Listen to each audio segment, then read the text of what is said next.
Madame, mademoiselle, monsieur, bonjour et bienvenue dans ce magazine où nous poursuivons notre découverte de la Bible et surtout de livres du Premier Testament avec le professeur Catherine Vial, professeur d'Ancien Testament à l'Université catholique de Lille.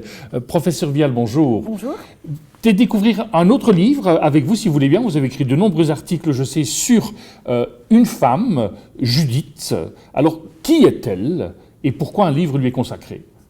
Alors, Judith est le personnage principal du livre du même nom. Donc, c'est pas Judith qui a écrit le livre, mais il est écrit à propos de Judith. Enfin, c'est pas tout à fait juste. Dans la mesure où le livre de Judith fait 16 chapitres, eh bien, dans les 7 premiers chapitres, Judith n'apparaît pas.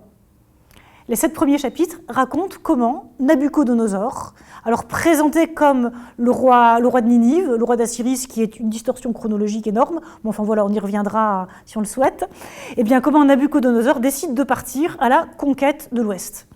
Et donc il décide de conquérir tous les territoires qui sont sur son chemin.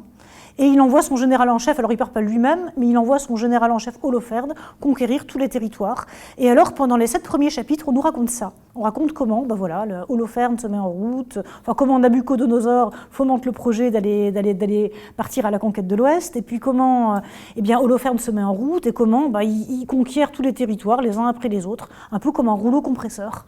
Et puis, soit les différents pays envahis résistent, mais alors ils se font balayés, écrasés, tués, enfin c'est un véritable massacre, ou bien ils choisissent de se rendre, mais alors dans ces cas-là, Holoferne les oblige à adorer Nabuchodonosor comme roi, comme une divinité. Donc c'est quand même assez dur. Et puis ils avancent, et puis ils arrivent en Israël. Et là, qu'est-ce qui se passe ? Ils menacent Jérusalem. Et ils menacent Jérusalem et la petite ville de Béthulie, qui est devant Jérusalem, qui est sur le passage, et qui forme comme un poste avancé qui bloque l'accès à Jérusalem. Alors les habitants de Béthulie, voyant arriver Holoferne et l'armée assyrienne, paniquent évidemment. Alors ils paniquent et puis ils prennent des mesures. Donc ils préparent leurs troupes, etc., ils bloquent les accès et puis ils se mettent en prière parce qu'ils ont quand même vu ce qui se passait autour. Et ils ont vu comment les autres pays se sont fait vaincre. Et donc ils ont peur, ils se tournent vers Dieu, ils prient. Et puis on a un unique petit verset. On va nous parler de Dieu. Dieu les entend, Dieu les voit. Mais on ne sait pas ce que Dieu va faire. Bon. Et puis... Et ça, on est situé au chapitre... Alors là, on est dans les chapitres 1 à 7. On nous raconte tout ça dans les 7 premiers chapitres. Et la petite phrase de Dieu, là, c'est... C'est au chapitre 4. Chapitre 4, ok. Que ça se situe. Donc on décrit justement les habitants de Béthulie qui organisent la résistance, donc militaire, et puis religieuse, entre guillemets, puisque ils prient, ils jeûnent, etc. Même les animaux se mettent à jeûner. Donc ils vont tous se mettre à jeûner, y compris les animaux, les enfants, les femmes, enfin tout le monde, quoi, pour vraiment implorer le Seigneur pour qu'il fasse quelque chose. Puis on nous dit, Dieu entendit, Dieu vit. Mais c'est tout. Puis ça se poursuit. Donc les gens continuent à jeûner, à prier, etc., à résister. Holoferne se prépare à mettre le siège. Il met le siège devant Béthulie. Il met le siège devant Béthulie, il ferme tous les accès. Et puis les habitants, eux, et notamment, alors Holoferne va occuper les sources d'eau, l'accès à l'eau. Il va bloquer l'accès à l'eau. Et donc au bout de quelques jours, les habitants de Béthulie commencent à ressentir la soif. Ils se disent, mais on va mourir de soif, au secours. Et du coup, au début, ils résistent, ils sont tout feu, tout flamme, et puis au bout d'un moment, au bout de plusieurs jours, les habitants de Béthulie, devant le manque d'eau, vont trouver les anciens et leur disent, écoutez, pour finir, va falloir qu'on se rende. Ça, c'est pas possible, on va se rendre à Nabuchodonosor, on préfère se rendre et devenir esclave que de mourir de soif. C'est pas possible, de voir nos enfants, notamment, mourir de soif. Bon, les anciens de Béthulie, ils sont quand même bien embêtés. Et puis, c'est là qu'on arrive au chapitre 8, et il y a une certaine Judith qui va intervenir. Alors, Judith, elle, c'est une veuve, une riche veuve, indépendante. Donc c'est pas du tout, vous savez, l'image de la pauvre veuve des évangiles, qui donne sa petite pièce. Alors là, pas du tout. Elle est veuve, certes, mais elle est riche, donc elle est indépendante, elle est à la tête de toute une propriété, de servantes, etc. Mais, alors elle est belle, mais elle vit de manière tout à fait retirée dans la prière et la dévotion. Donc veuve, riche, belle, mais très, très religieuse, très pieuse. Et donc, elle a gagné le respect de tous les gens de Béthulie, tous les gens qui l'entourent. Et Judith, elle, apprenant ce qui se passe, que les gens manquent d'eau, etc., que les gens veulent se rendre, et que les anciens commencent à prendre des dispositions aussi, commencent à penser à se rendre, eh bien, elle va les trouver. Et elle leur dit, écoutez, enfin, elle leur fait tout un sermon, etc. Bon, puis elle leur dit, écoutez, voilà, Dieu va agir par ma main, ne vous rendez pas maintenant, vous allez voir. Donc, en déant un délai de, je pense que c'était 5 jours, si ma mémoire est bonne, vous allez voir, Dieu va agir par ma main. Bon, ben, ils disent, ok, prie pour nous, prie pour qu'on ait de l'eau. Et puis elle dit, non, vous allez voir, Dieu va agir. Bon, les anciens l'écoutent, ils disent d'accord. Bon. Et alors, on nous décrit après Judith qui, après avoir prié, se fait très belle, donc elle se part de tous ses atours. Elle va avec sa servante dans le camp des Assyriens, elle se fait passer pour une transfuge, et là, elle séduit le général en chef Holoferne. Et là, on a la fameuse scène bien connue, hein. Quand on parle de Judith, on nous représente toujours sur les peintures, vous savez, Judith qui coupe la tête d'Holoferne, ou qui brandit la tête sanglante d'Holoferne. Donc on a toute une série de tableaux, hein. Donc c'est surtout ça qu'on connaît de Judith, qu'on retient de Judith, c'est Judith coupant la tête d'Holoferne ou brandissant la tête d'Holoferne. Donc elle décapite Holoferne. Elle revient avec la tête d'Holoferne dans son panier à provisions. Alors elle repasse les lignes ennemies sans être inquiétée parce que bon, elle a monté tout un truc, hein. Donc Judith elle est très fine, très rusée, elle a organisé tout un truc et donc elle arrive à sortir du camp avec sa servante tranquillement avec la tête d'Holoferne dans son panier à provisions. Elle regagne Béthulie, et là, ben voilà, elle brandit la tête d'Holoferne. Le Seigneur a libéré Israël par ma main, vous allez voir, et tout va bien se passer. Et le lendemain, donc, quand les Assyriens se rendent compte que Holoferne gît sans tête, en plus décapité dans sa tente, c'est la panique dans le camp assyrien, la débandade, ils fuient tous, c'est la panique quoi, ils partent tous en fuite, ils s'entretuent, etc. Du coup, les habitants de Béthulie n'ont plus qu'à sortir et à faire le ménage et à se débarrasser des derniers Assyriens en débandade. Victoire, grande fête, célébration. Et donc, tous les habitants de Béthulie et de Jérusalem y voient l'œuvre de Dieu. Hein, donc, c'est vraiment, Judith est louée comme ayant été la main de Dieu quelque part. Hein. Donc Dieu a agi par la main de Judith, par la main d'une femme. Et alors, à l'issue de tout ça, Judith, elle, après avoir accepté tous les honneurs, finalement se retire, reprend sa vie retirée, sa vie quasi érémitique, hein, et elle meurt à un âge avancé, honorée de tous. Vous êtes femme exégète, vous lisez ce livre, Dieu passe par une femme, c'est quelque chose d'exceptionnel dans l'Ancien Testament ou c'est habituel que Dieu passe par une femme pour faire connaître son œuvre? Alors, ce n'est pas exceptionnel dans la mesure où on a aussi des prophétesses. Hein, donc, on a par exemple Myriam, la propre sœur de Moïse, on a Hulda, on a la prophétesse Déborah. Donc, il y a des prophétesses. Il y a aussi les matriarches, par lesquels l'action de Dieu passe, hein, donc pour agir. Donc, on a Esther aussi, hein, donc Dieu passe aussi par Esther pour agir. Alors là, ce qui est particulier dans Judith, c'est quand même que Dieu passe par une femme, mais dans des circonstances guerrières. Donc là, on a vraiment affaire à une action militaire, quelque part. Et là, c'est assez exceptionnel quand même. Dans la Bible, je pense que c'est le seul cas de femme qui va décapiter un ennemi.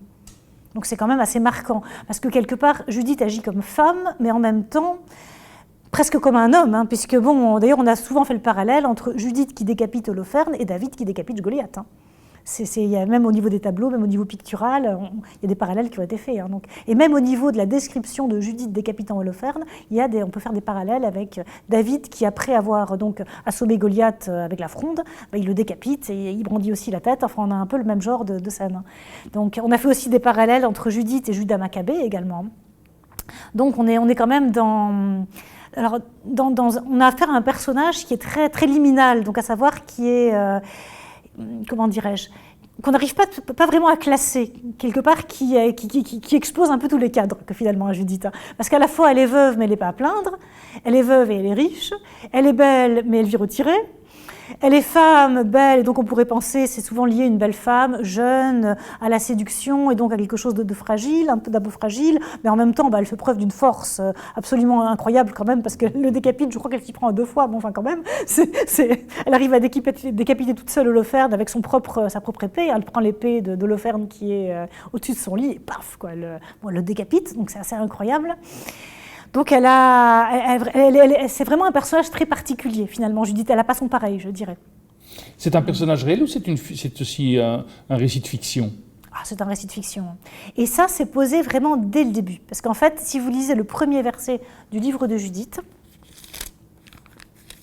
je lis juste le premier, « C'était la 12e année du règne de Nabuchodonosor qui régna sur les Assyriens à Ninive, la grande ville, au jour d'Arphaxad qui régna sur les Mèdes à Ecbatane. Alors, rien que ce premier verset, le lecteur un tout petit peu averti, en fait, se rend compte que c'est une fiction. Parce que Nabuchodonosor n'a jamais régné sur Ninive. En fait, Ninive, c'était la capitale des Assyriens. Et Nabuchodonosor, lui, c'était un roi de Babylone. Les Babyloniens ont vaincu les Assyriens. Et en 612, Ninive est détruite. Or, quand Nabuchodonosor règne sur Babylone, Ninive est détruite en réalité. Donc, Nabuchodonosor n'a jamais été appelé roi de Ninive, c'est pas possible. Il n'est pas non plus roi des Assyriens, il est roi des Babyloniens.